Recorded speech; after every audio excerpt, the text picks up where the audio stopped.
ജീവധാര ജീവമൊഴി കാൽവരിനാഥന്റെ സ്നേഹമൊഴി തിരുനിറത്താൽ ജീവനേകും യേശുനാഥന്റെ ജീവമൊഴി ജീവധാര ജീവധാര ജീവധാര.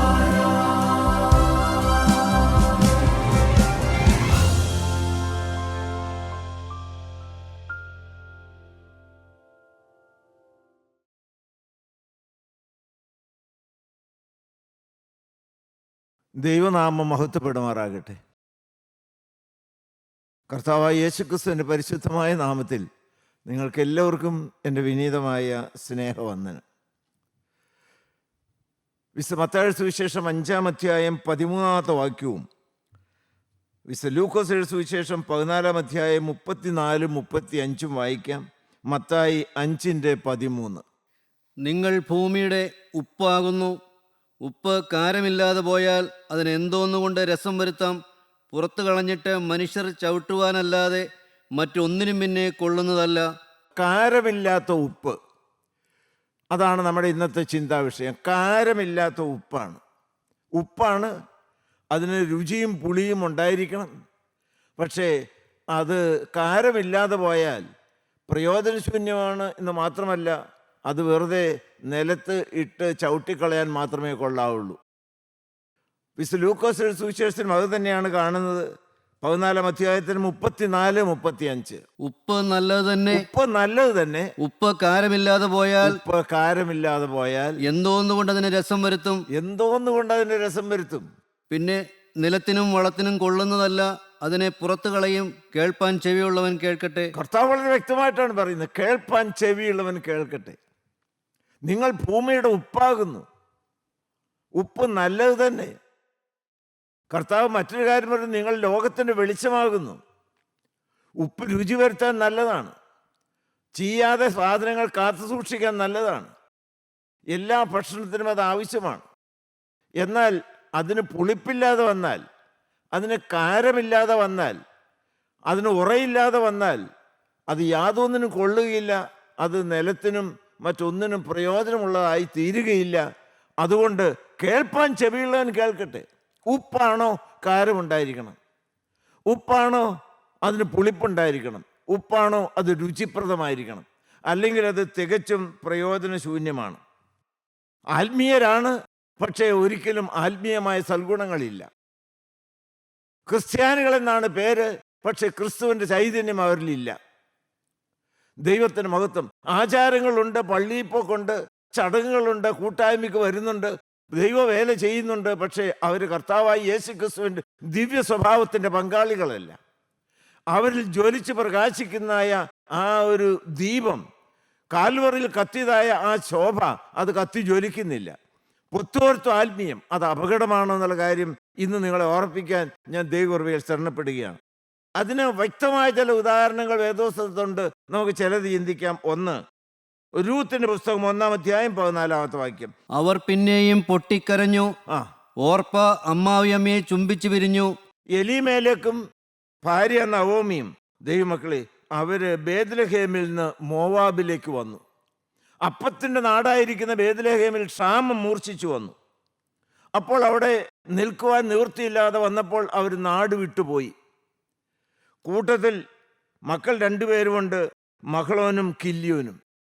അവർ ബേത്ലഹേമിൽ നിന്ന് വിട്ടുവന്ന് മോവാബ് ദേശത്ത് താമസമാക്കി. അത് വാസ്തവത്തിൽ ഒരു തെറ്റായ സ്റ്റെപ്പായി പോയിരുന്നു. വലിയ കെടുതിയിലേക്കാണ് അത് നയിച്ചത്. ആദ്യം ഭർത്താവ് എലിമേലേക്ക് മരിച്ചു. മക്കൾ വിവാഹിതരായി. മരുമക്കളുടെ പേര് ഓർപ്പ, രൂത്ത എന്നാണ്.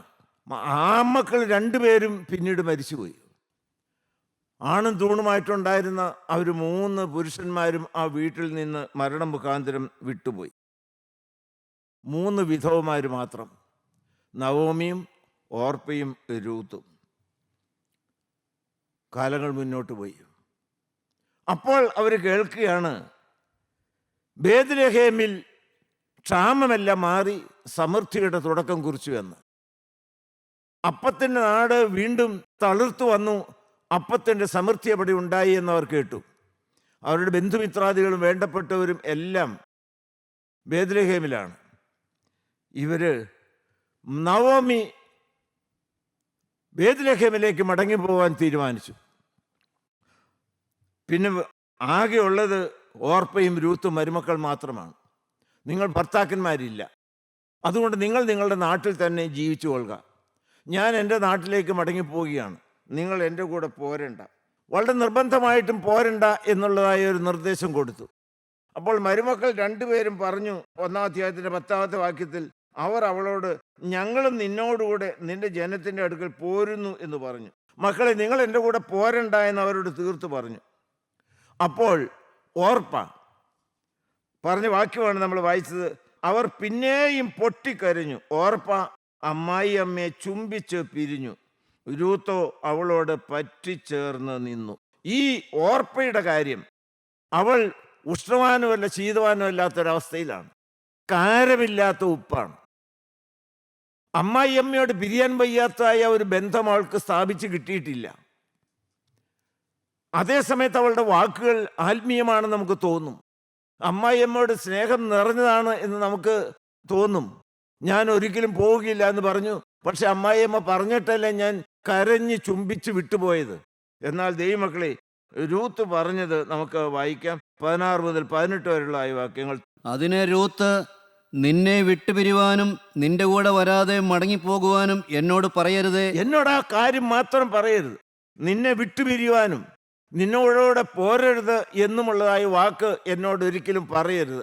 അത് കേൾക്കുന്നത് തന്നെ എനിക്ക് മർമ്മഭേദകമാണ്. വായിക്കാം. നീ പോകുന്നിടത്ത് ഞാനും പോരും. ഹല്ലേലൂയ. നീ പോകുന്നിടത്ത് ഞാനും പോരും. നീ പാർക്കുന്നിടത്ത് ഞാനും പാർക്കും.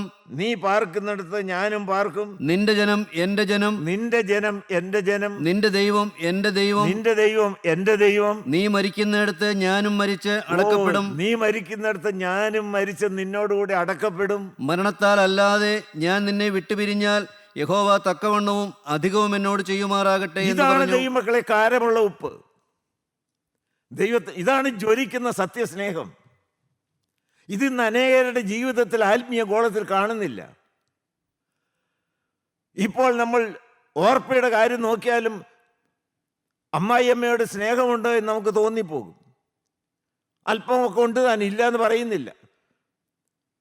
ഞാനും നിന്നോടുകൂടി പോരുമെന്നാണ് പറഞ്ഞത്. നിർബന്ധിച്ചപ്പോൾ കരഞ്ഞു ചുംബിച്ചാണ് വിട്ടുപോകുന്നത്. അതിനപ്പുറം അവൾ എന്നാണ് ചെയ്യേണ്ടത് നമുക്ക് തോന്നിപ്പോകും. എന്നാൽ ദൈവമക്കളെ, അതേ പശ്ചാത്തലത്തിൽ നിന്ന് വന്ന അതേ വീട്ടിലുള്ള ആളല്ലേ രൂത്ത്. പിരിയുക എന്ന് പറയുന്നത് ചിന്തിക്കാൻ സാധ്യമല്ല. ഹല്ലേലൂയ, ദൈവത്തിന് സ്തോത്രം. ഇത് ദൈവമക്കളെ, നവോമിയും രൂത്തും തമ്മിലുള്ളതായ അമ്മായിയമ്മയും മരുമകളും തമ്മിലുള്ള ബന്ധത്തിൻ്റെ കാര്യമല്ല പറയുന്നത്. ഞാൻ കർത്താവായ യേശുക്രിസ്തുവിന്റെ മണവാട്ടിയാണ്. ഈ ലോകത്തിനോ വരുവാനുള്ളതിനോ ഉയരത്തിനോ ആഴത്തിനോ മറ്റ് യാതൊരു സൃഷ്ടിക്കോ കർത്താവായ യേശുക്രിസ്തുവിന്റെ സ്നേഹത്തിൽ നിന്ന് വേർതിരിക്കാൻ കഴിയുകയില്ല എന്നുള്ള വ്യക്തമായ ദൃഢമായ ഒരു ഉറപ്പ് നിങ്ങളുടെ ജീവിതത്തിൽ വന്നിട്ടുണ്ടോ? ദൈവത്തിൻ്റെ സ്തോത്രം. ജീവിക്കുന്ന ക്രിസ്തു, മരിക്കുന്ന ലാഭവുമാണെന്ന് വ്യക്തമായി നിങ്ങൾക്കൊന്ന് സാക്ഷിക്കാനായിട്ട് സാധിക്കുമോ? ഈ ലോകത്തുള്ള യാതൊരു ശക്തിക്കും വ്യക്തിക്കും എന്നെ കർത്താവായ യേശുക്രിസ്തുവിന്റെ സ്നേഹത്തിൽ നിന്ന് വിടുവിക്കാൻ സാധ്യമല്ല എന്ന് ഉറപ്പുള്ള ദൈവമക്കൾക്ക് മാത്രമേ സ്വർഗരാജ്യത്തിൽ പിരിയാതെ നിത്യത കഴിക്കാനായിട്ട് സാധ്യമാകുകയുള്ളൂ. കുറെ പള്ളിപ്പോക്കിൻ്റെയോ കൂട്ടായ്മയ്ക്കോ വരുന്നതിൻ്റെയോ സാക്ഷ്യം പറയുന്നതിൻ്റെ കാര്യമല്ല നിങ്ങളോട് പറയുന്നത്. പിരിയാൻ വയ്യാത്ത സജീവമായിരിക്കുന്ന ഒരു ബന്ധം നിങ്ങൾ സ്ഥാപിച്ചിട്ടുണ്ടോ? Not simply touch and go method, but an abiding spirit.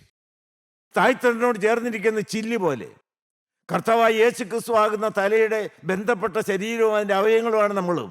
ദൈവമക്കളെ, രൂത്ത് നവോമിയോട് ചേർന്ന് നിന്നു.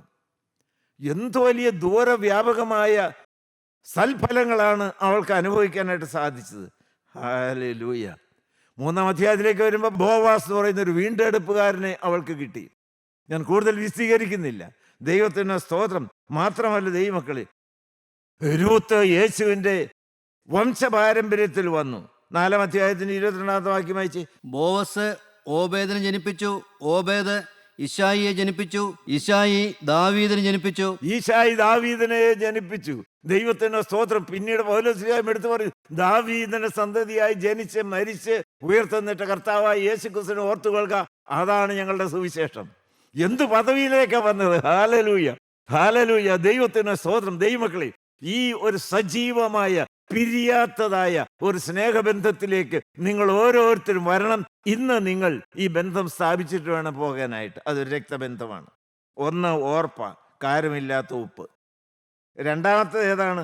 ലൂക്കോസിന്റെ സുവിശേഷം 10-ാം അധ്യായത്തിന്റെ 40 മുതൽ 42 വരെ വാക്യങ്ങൾ. അവിടെ നമുക്കൊരു സ്ത്രീയെ കാണുവാനായിട്ട് സാധിക്കും. ലൂക്കോസ് 10-ാം അധ്യായത്തിന്റെ 40-42. മാർത്തയോ വളരെ ശുശ്രൂഷയാൽ കുഴങ്ങിയിട്ട് അടുക്ക വന്നു. കർത്താവേ, എൻ്റെ സഹോദരി ശുശ്രൂഷയ്ക്ക് എന്നെ തനിച്ച് വിട്ടിരിക്കുന്നതിൽ നിനക്ക് വിചാരമില്ലയോ? എന്നെ സഹായിപ്പാൻ അവളോട് കൽപ്പിച്ചാലും എന്ന് പറഞ്ഞു.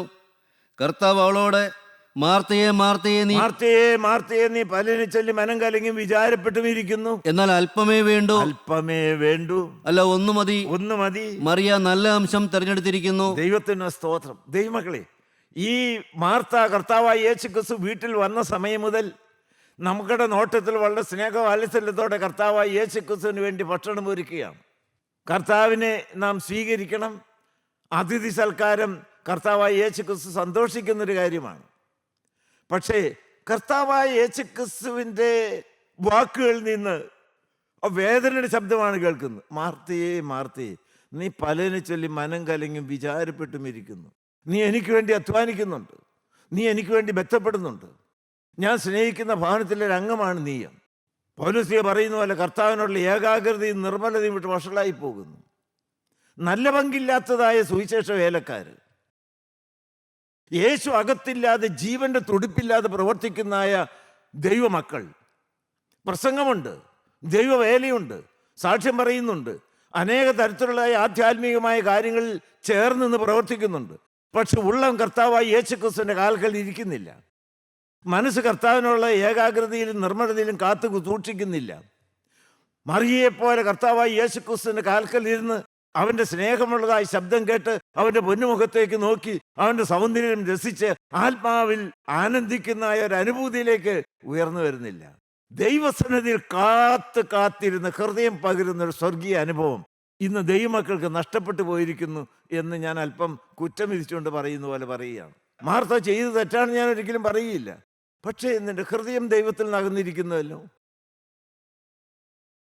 മണവാട്ടിയാണ്, മണവാളിനുള്ള ഏകാഗ്രതയും നിർമ്മലതയും നഷ്ടപ്പെട്ടു പോയി, ചീത്തയായിപ്പോയി എന്നല്ലോ കർത്താവ് പറഞ്ഞു, വഷളായിപ്പോയി. ഇന്ന് അനേക ക്രിസ്ത്യാനിക്ക് ഒരവസ്ഥയിലല്ലേ ദൈവമക്കളെ? ദൈവത്തിന് സ്തോത്രം. ഉള്ളം കലങ്ങിയിരിക്കുന്നു, പലതിനെ ചൊല്ലി മനം കലങ്ങി വിചാരപ്പെട്ടിരിക്കുന്നു. അവളുടെ പ്രകൃതി മാറിയിട്ടില്ല. കർത്താവ് വീട്ടിലുണ്ട്, കർത്താവിനോട് സ്നേഹമുണ്ട്, കർത്താവിന് വേണ്ടി അധ്വാനിക്കുന്നുണ്ട്. ദൈവത്തിന് സ്തോത്രം. മറിയുമായിട്ട് ഒരു മനസ്സല്ല. എന്നെ തനിച്ച് കാര്യങ്ങൾ ചെയ്യാൻ വേണ്ടി വിട്ടിരിക്കുന്നു പറഞ്ഞ് പരിഭവം പറയുകയാണ്. ഈ പരിഭവം വെച്ചുകൊണ്ട് ഉള്ളം കലങ്ങി ദൈവത്തിന് സ്തോത്രം കർത്താവായ യേശുക്രിസ്തുവിന് വേണ്ടി അധ്വാനിക്കുന്ന ദൈവമക്കൾ ഒന്ന് ചിന്തിക്കണം. ഈ അവസ്ഥയിൽ നിന്നൊരു മാറ്റം വരണ്ടേ? ദൈവത്തിന് സ്തോത്രം. നമ്മുടെ കാഴ്ചപ്പാടുകൾ മാറണം. സത്യസുവിശേഷം ശരിയായി പഠിപ്പിക്കുന്ന രംഗത്തല്ലേ ദൈവം നിങ്ങളെ കൊണ്ടുവന്നിരിക്കുന്നത്. ദൈവത്തിന് സ്തോത്രം. ഈ പോക്ക് കൊണ്ടുപോയി ഏറ്റവും അവസാനം സ്വർഗവീട്ടിൻ്റെ അടുത്ത് ചെല്ലുമ്പോൾ വാതിലടഞ്ഞതായൊരു കാഴ്ച കണ്ട് നമ്മൾ ഞെട്ടിപ്പോവുകയില്ലേ? നിങ്ങൾ എപ്പോഴും കരുതലോടെ ഓർത്തുകൊള്ളണം. സ്വർഗവാതിലിനെ തൊട്ടടുത്ത് നരകത്തിലേക്ക് പോകാനുള്ളതായ ഒരു വലിയ വിശാലമായിരിക്കുന്ന വഴിയും വാതിലും ഉണ്ട്. ദൈവത്തിന് സ്തോത്രം. അവിടെ ചെന്ന് കഴിയുമ്പോൾ 10 കന്യകമാരിൽ 5 പേര് ആത്മീയരായിരുന്നില്ലേ? കർത്താവിന് വേണ്ടി ഇറങ്ങി തിരിച്ചവരായിരുന്നില്ലേ? മണവാളിനെ എതിരേൽക്കണമെന്നുള്ള താല്പര്യമായിരുന്നില്ല അവർക്കുണ്ടായിരുന്നത്. അവർ വിളക്കമൊക്കെ എടുത്തില്ലേ? കാത്തിരുന്നില്ലേ? ദൈവത്തിന് സ്തോത്രം. ദൈവമക്കളെ, അവസാനം എവിടെയായിപ്പോയി? വാതിലിന് പുറത്തായിപ്പോയി. ഞാൻ വളരെ വ്യക്തമായിട്ട് ഈ കാര്യം പറയുന്നത് എന്താണെന്നറിയാമോ? ആത്മീയരെന്ന് നടിച്ച് കൂട്ടായ്മയോട് ചേർന്ന് നിന്ന് ദൈവമക്കളുമായി ബന്ധപ്പെട്ട് ദൈവവേലയിൽ ബന്ധപ്പെട്ട് മുന്നോട്ട് പോകുന്ന ദൈവമക്കൾ സ്വർഗരാജ്യത്തിൻ്റെ വാതിലിന് പുറത്ത് അടച്ച് വെളിയിലായി പോകാൻ ഇടവരരുത് എന്നുള്ളതായ ആ ഒരു ഭയനിർദ്ദേശം നിങ്ങൾക്ക് തരികയാണ്. ദൈവത്തിന് സ്തോത്രം. ഞാൻ പറയും, നമ്മുടെ സ്വഭാവം എങ്ങനെയായിരിക്കണം? മാർത്തയുടേതായിരിക്കുന്ന ശരീരവും മറിയുടേതായിരിക്കുന്ന ഹൃദയവും നമുക്കുണ്ടായിരിക്കണം. യേശുവിൻ്റെ കാൽക്കലിരുന്ന് കർത്താവായ യേശുക്രിസ്തുവിൻ്റെ ചൈതന്യം ഉൾക്കൊള്ളുന്ന ദൈവമക്കളായി ഞങ്ങൾ മാറണം. ദൈവത്തിന് സ്തോത്രം. ബാക്കിയുള്ള പ്രവർത്തനങ്ങളല്ല ദൈവമക്കളെ പ്രധാനപ്പെട്ടത്, ഇത് രണ്ടും വേണം. ഹല്ലേലൂയ. പ്രവർത്തനവും കർത്താവായ യേശുക്രിസ്തുവിൻ്റെ സന്നിധിയിൽ കാത്തിരുന്ന് ശക്തി പ്രാപിക്കുന്നു, രണ്ടും കൂടി ഒരു സന്തുലിതമായിരിക്കുന്ന ക്രിസ്തീയ ജീവിതം നാം മുന്നോട്ട് കൊണ്ടുപോയേ മതിയാവുള്ളൂ. ദൈവത്തിന് സ്തോത്രം. കാരമില്ലാത്ത ഉപ്പ് മാർത്തയാണ്. മൂന്നാമത്തെ കാര്യം എന്താണ്? മൂന്നാമത്തെ കാര്യം ഉൽപ്പത്തി പുസ്തകം 19-ാം അധ്യായത്തിൻ്റെ 15-ാമത്തെ വാക്യം വായിച്ച്. ഉഷസ്സായപ്പോൾ ദൂതന്മാർ ലോത്തിനെ ബന്ധപ്പെടുത്തി ഈ പട്ടണത്തിന്റെ അകൃത്യത്തിൽ നശിക്കാതിരിപ്പാൻ, സോദോമിന്റെ അകൃത്യത്തിൽ നശിക്കാതിരിപ്പാൻ, എഴുന്നേറ്റ് നിന്റെ ഭാര്യയെയും ഇവിടെ കാണുന്ന നിന്റെ 2 പുത്രിമാരെയും കൂട്ടിക്കൊണ്ട് പോയിക്കൊള്ളുക എന്ന് പറഞ്ഞു. ലോത്തും ഭാര്യയും മക്കളുമായി എത്രയും വേഗം ഇവിടെ കത്തി നശിക്കാൻ പോകുന്നതായ സോദോം പട്ടണം വിട്ടുപോവുക എന്നുള്ള നിർദ്ദേശം കൊടുത്തു. വായിച്ചോ. അവൻ താമസിച്ചപ്പോൾ അവരിറങ്ങാൻ താമസിച്ചപ്പോൾ ആ വാക്കിന് അതേപടി വില കൊടുക്കാതെ താമസിച്ചപ്പോൾ യഹോവ അവനോട് കരുണ ചെയ്യുകയാൽ ആ ആ പുരുഷന്മാർ അവനെയും ഭാര്യയെയും 2 പുത്രിമാരെയും ആ. കൈക്ക് പിടിച്ച് പട്ടണത്തിന്റെ പുറത്തു കൊണ്ടുപോയി ആക്കി. ദൈവത്തിന് സ്വന്തം ദൈവത്തിന്റെ കരം വന്ന് അവരെ പിടിച്ച് നാശപട്ടണത്തിൽ നിന്ന് വെളിയിലേക്ക് കൊണ്ടുപോയി ആക്കി. സുരക്ഷിതമായ രംഗത്തേക്ക് അവരെ പിടിച്ച് അകറ്റി വിട്ടു. ദൈവത്തിന് സ്തോത്രം. ദൈവത്തിന്റെ ദൂതന്മാർ തൊട്ടവരാണവര്. ദൈവത്തിന്റെ ദൂതൻ കൈക്ക് പിടിച്ചവരാണ്. ദൈവികമായ അരുളപ്പാട് കിട്ടിയതാണ്. ദൈവത്തിന്റെ കരുതലിന്റെ സംരക്ഷണത്തിന്റെ വ്യക്തമായിരിക്കുന്ന രുചി അനുഭവിച്ചവരാണ്. ദൈവത്തിന്റെ മഹത്വം. കർത്താവിന് സ്തോത്രം. ദൈവമക്കളെ, ലോത്തിന്റെ ഭാര്യ, അതാണ് ഇവിടെ കാരമില്ലാത്ത ഉപ്പായിട്ട് ചിത്രീകരിച്ചിരിക്കുന്നത്. നമുക്ക് വായിക്കാം. 26-ാമത്തെ വാക്യം വായിക്കാം. ലോത്തിന്റെ ഭാര്യ ലോത്തിന്റെ ഭാര്യ അവന്റെ പിന്നിൽ നിന്ന് തിരിഞ്ഞു നോക്കി. ദൈവത്തിന് അവരൊന്നിച്ച് മുന്നോട്ട് പോവുകയാണ്. ആ പർവ്വതത്തിലേക്ക് പോയിക്കൊള്ളാനാണ് പറഞ്ഞത്. സുരക്ഷിതമായിരിക്കുന്ന ആ പർവ്വതത്തിലേക്ക് പോയിക്കൊള്ളുക. ദൈവത്തിന് സ്തോത്രം. നിങ്ങളെ രക്ഷിച്ച് ആ പർവ്വതത്തിൽ എത്തിക്കുവാൻ ദൈവത്തിന്റെ കാര്യപരിപാടി ദൂതന്മാർ വളരെ വ്യക്തമായി അറിയിച്ചു. കരം പിടിച്ച് അവരെ കൊണ്ടുപോയി. ജീവരക്ഷയ്ക്കായി ഓടിപ്പോക, ജീവരക്ഷയ്ക്കായി ഓടിപ്പോകാം. പുറകോട്ട് നോക്കരുത്, പുറകോട്ട് നോക്കരുത്, ഈ പ്രദേശത്തേക്ക് നിൽക്കുകയും അരുത്, ഈ പ്രദേശങ്ങൾ നിൽക്കുകയും അരുത്, നിനക്ക് നാശം ഭവിക്കാതിരിപ്പാൻ നിനക്ക് നാശം ഭവിക്കാതിരിപ്പാൻ പർവ്വതത്തിലേക്ക് ഓടിപ്പോക എന്ന് പറഞ്ഞു. പർവ്വതത്തിലേക്ക് ഓടിപ്പോകാം. ദൈവമക്കൾ കരുതലോടെ ഓരോ വാക്കും ശ്രദ്ധിക്കണം. എന്ത് വലിയ ദൈവത്തിന്റെ കരുതലും അതിനു വേണ്ടിയിട്ടുള്ള നിർദ്ദേശങ്ങൾ നമുക്ക് തരുന്നത്. ദൈവത്തിന്റെ വചനം ദൈവമക്കളെ നിങ്ങൾ വളരെ ഗൗരവത്തോടെ വേണം കൈക്കൊള്ളാനായിട്ട്. പാവപ്പെട്ട ദൈവമക്കളെ അല്ല നിങ്ങൾ കാണേണ്ടത്.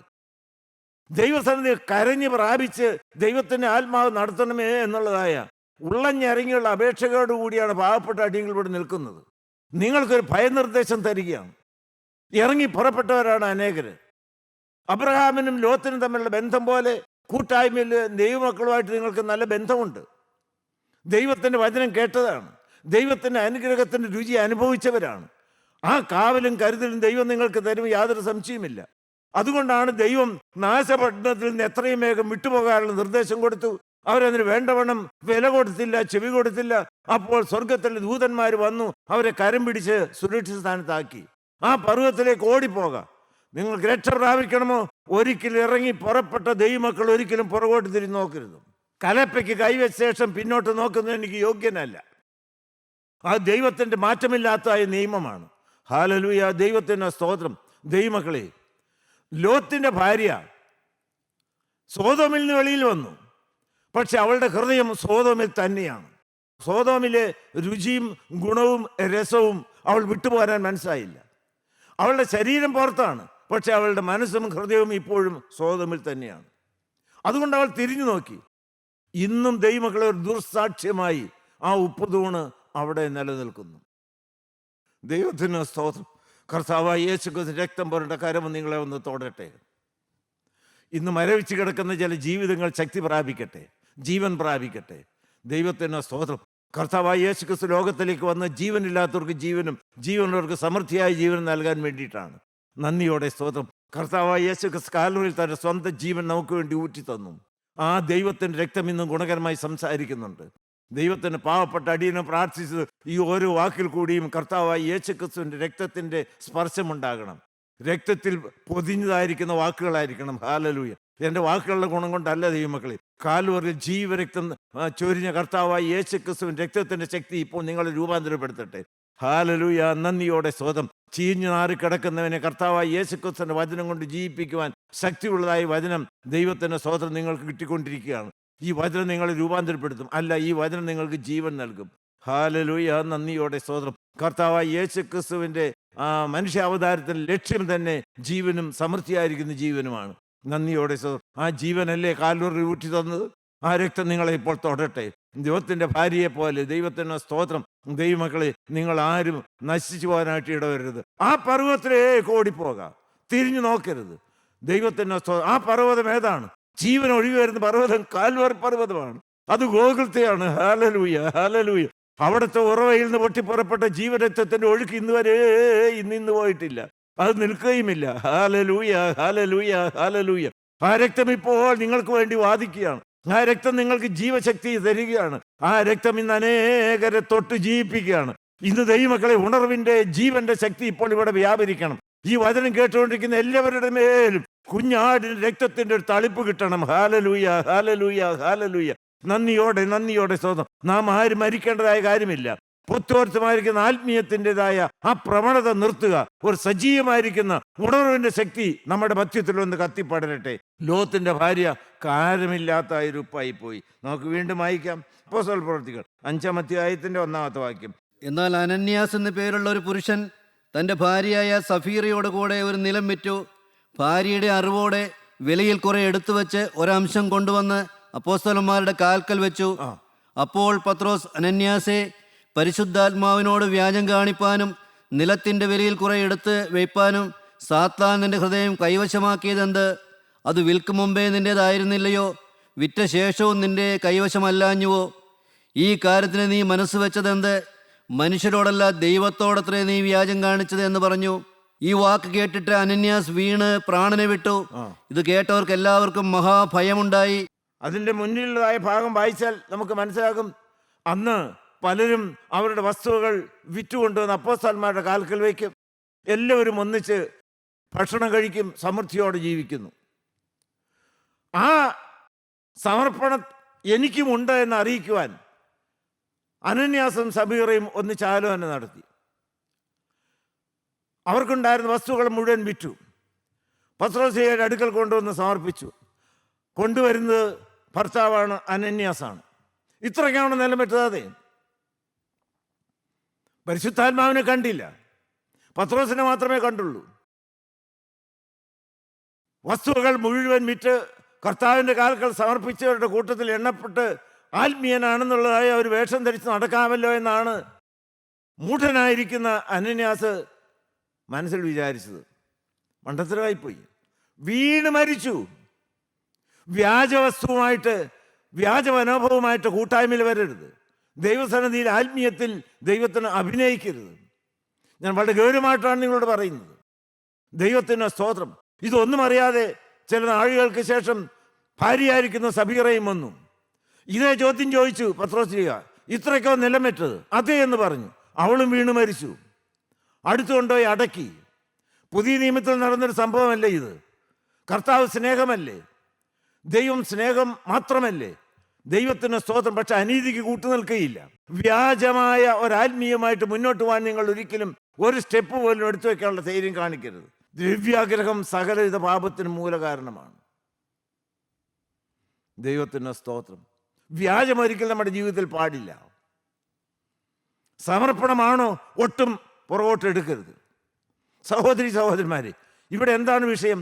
അവർക്കുണ്ടായിരുന്ന കർത്താവിൻ്റെ കാൽക്കൽ വെക്കുകയായിരുന്നു. നിങ്ങൾ പറഞ്ഞിട്ടില്ലേ? ഒന്ന് ചിന്തിച്ചു നോക്കിയേ. ഞാൻ ഭയത്തോടെയാണ് പറയുന്നത്. എന്നെയും എനിക്കുള്ള സകലത്തെയും കർത്താവേ ഞാൻ നിന്റെ കാൽക്കൽ സമർപ്പിക്കും നിങ്ങൾ പറഞ്ഞിട്ടില്ലേ? കർത്താവേ, നീ എനിക്ക് വേണ്ടി മരിച്ചതിനാൽ ഇന്നു മുതൽ ഞാൻ നിനക്ക് വേണ്ടി ജീവിക്കും, ഇന്നു മുതൽ ഞാൻ നിന്റെ വക എന്ന് പറഞ്ഞ് കൈ ഉയർത്തി ഹല്ലേലൂയ പറഞ്ഞിട്ടില്ലേ? എവിടെ നിൽക്കുന്നു നിങ്ങളുടെ സമർപ്പണം? എങ്ങനെ മുന്നോട്ട് പോകുന്നു? സമർപ്പണത്തിൻ്റെ വാക്കുകൾ പരിപൂർണമാണ്. പക്ഷെ ദൈവസന്നിധിയിൽ എത്തിയത് എന്തെല്ലാമുണ്ട്? നിങ്ങളുടെ ജീവിതത്തിൻ്റെ കർത്തൃത്വം ഇപ്പോൾ കർത്താവിനാണോ നിങ്ങൾക്ക് തന്നെയാണോ? നിങ്ങളുടെ ജീവിതത്തിൻ്റെയും നിങ്ങളുടെ ഭവനത്തിൻ്റെയും നിങ്ങളുടെ ശമ്പളത്തിൻ്റെയും നിങ്ങളുടെ ആരോഗ്യത്തിൻ്റെയും നിങ്ങളുടെ സകല കഴിവിൻ്റെയും ഉടമസ്ഥൻ, യജമാനൻ, കർത്താവ്, കാൽവറിയിൽ നിനക്ക് വേണ്ടി മരിച്ച കർത്താവായ യേശു ക്രിസ്തുവാണോ? അത് അഹങ്കാരിയായിരിക്കുന്ന നിങ്ങൾ ഓരോരുത്തരുമാണോ? ഈ അവസ്ഥയിൽ നിന്ന് മാറ്റം വരണം. കാരമില്ലാത്ത ഉപ്പ് ദൈവത്തിൻ്റെ സ്തോത്രം നിലച്ച് ചവിട്ടിക്കളയേണ്ടതായിട്ട് വരും. അതുകൊണ്ട് ഈ അവസ്ഥയിൽ നിങ്ങൾ എഴുന്നേൽക്കണം. ദൈവത്തിൻ്റെ സ്തോത്രം, ഒരു പുതിയ അധ്യായം ഇന്ന് ഈ വചനം കേട്ടതിന് ശേഷം നിങ്ങൾ തുടങ്ങണം. ഹല്ലേലൂയ. നന്ദിയോടെ സ്തോത്രം. അവിടെയുള്ള എല്ലാവർക്കും ഭയമായി. ദൈവമക്കളെ, എന്തു പറയുന്നു നിങ്ങൾ? ഒരു പുതിയ തീരുമാനമെടുക്കുമോ? ഒരു കാര്യം കൂടി എനിക്ക് പറയുവാനായിട്ടുണ്ട്. നന്ദിയോടെ സ്തോത്രം. കാരമില്ലാത്ത ഉപ്പ്, പൊത്തുവരുത്ത ആത്മീയം, അത് ദൈവമക്കളെ അനേകരെ കെടുതിയിലേക്ക് നയിച്ചു. 1 ഓർപ്പ, 2 മാർത്ത, 3 ലോത്തിന്റെ ഭാര്യ, 4 അനന്യാസും സഫീറയും. 5-ാമത്തെ കാര്യം എന്താണ്? ലൂക്കോസ് 15-ാം അധ്യായത്തിന്റെ 28-ാമത്തെ വാക്യം. അപ്പോൾ അവൻ കോപിച്ച് അകത്ത് കിടപ്പാൻ മനസ്സില്ലാതെ നിന്നു. അപ്പൻ പുറത്തു വന്ന് അവനോട് അപേക്ഷിച്ചു. അവൻ അവനോട്, ഇത്ര കാലമായി ഞാൻ നിന്നെ സേവിക്കുന്നു, നിന്റെ കൽപ്പന ഒരിക്കലും ലംഘിച്ചിട്ടില്ല. എന്നാൽ എൻ്റെ ചങ്ങാതികളുമായി ആനന്ദിക്കേണ്ടതിന് നീ ഒരിക്കലും എനിക്കൊരു ആട്ടിൻകുട്ടിയെ തന്നിട്ടില്ല. വേശ്യമാരോടുകൂടി നിന്റെ മുതൽ തിന്നുകളഞ്ഞ ഈ നിന്റെ മകൻ വന്നപ്പോഴേക്കോ തടിച്ച കാളക്കുട്ടിയെ അവന് വേണ്ടി അറുത്തുവല്ലോ എന്ന് ഉത്തരം പറഞ്ഞു. ദൈവത്തിന് സ്തോത്രം. ദൈവമക്കളെ, മുടിയനായ പുത്രന്റെ ഊമയിലെ മൂത്ത സഹോദരൻ ശരിക്കും ഒരു കാരമില്ലാത്ത ഉപ്പാണ്. ഹല്ലേലൂയ, ദൈവനാം. ഒരു പൊത്തുവരുത്ത ആത്മീയനാണ്. അവനൊത്തിരി അവകാശവാദങ്ങൾ പറയുവാനായിട്ടുണ്ട്. നീ പറഞ്ഞ കൽപ്പനകളൊന്നും ഞാൻ അനുസരിക്കാതിരുന്നിട്ടില്ല. ആത്മാർത്ഥതയോടെ ഞാൻ വയലിൽ വേല ചെയ്തു. നിന്റെ വരുതിക്കൊത്തോടെ ഞാൻ ഇവിടെ നിന്നു. അകത്ത് മുടിയനായ പുത്രൻ തന്നെയായിരുന്നു അവൻ. വേശ്യമാരോട് തിന്നു കുടിച്ച് സൂഹിക്കണമെന്ന് തന്നെ അന്തരംഗത്തിൽ ആഗ്രഹമുണ്ടായിരുന്നു. ആടിൻ്റെ ഇറച്ചി തിന്ന് സുഖലോലുപനായി ജീവിക്കണമെന്ന് അവന് ഉള്ളത്തിൻ്റെ ഉള്ളറയിൽ ആഗ്രഹമുണ്ടായിരുന്നു. പക്ഷേ അതിനുള്ള ധൈര്യം അവന് കാണിച്ചില്ല. മറ്റവൻ പ്രവൃത്തിയിൽ പാവമുള്ളവനാണ്, ഇവൻ പ്രകൃതിയിൽ പാവമുള്ളവനാണ്. മാത്രമല്ല, സ്വന്തം അനിയൻ മടങ്ങി വന്നപ്പോൾ അപ്പനും കുടുംബത്തിലുള്ളവരൊക്കെ സന്തോഷിച്ച സമയത്ത് ഇവൻ കോപിച്ച് വെളിയിൽ നിൽക്കുകയാണ്. ആ വീട്ടിലെ മകനാണ്, പക്ഷെ സഹോദരനല്ല. സ്നേഹത്തിന് കണികയില്ല. ഏറ്റവും വലിയ കൽപ്പന ലംഘിച്ചവൻ. ദൈവത്തിൻ്റെ മഹത്വം, കർത്താവിന് സ്തോത്രം. ദൈവമക്കളെ, ഒരു കാര്യം പറഞ്ഞ് ഞാൻ അവസാനിപ്പിക്കുകയാണ്.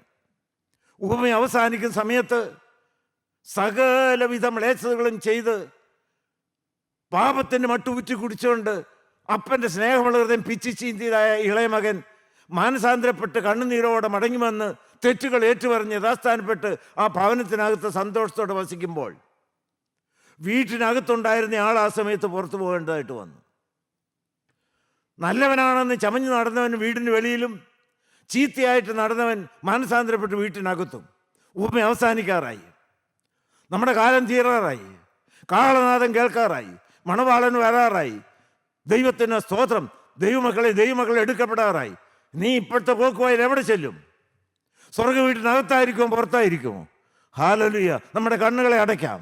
Hallelujah, hallelujah, hallelujah, hallelujah, hallelujah, hallelujah. അപ്പൻ്റെ അടുക്കലേക്കൊന്ന് മടങ്ങി വരാവോ? അപ്പ സ്വർഗത്തോടും നിന്നോടും വിരോധമായി ഞാൻ പാപം ചെയ്തു പോയി. മകനെന്ന് വിളിക്കപ്പെടാൻ എനിക്ക് യോഗ്യതയില്ല. നന്ദിയോടെ സ്തോത്രം. അപ്പനിതായി ഇറങ്ങി വരികയാണ്.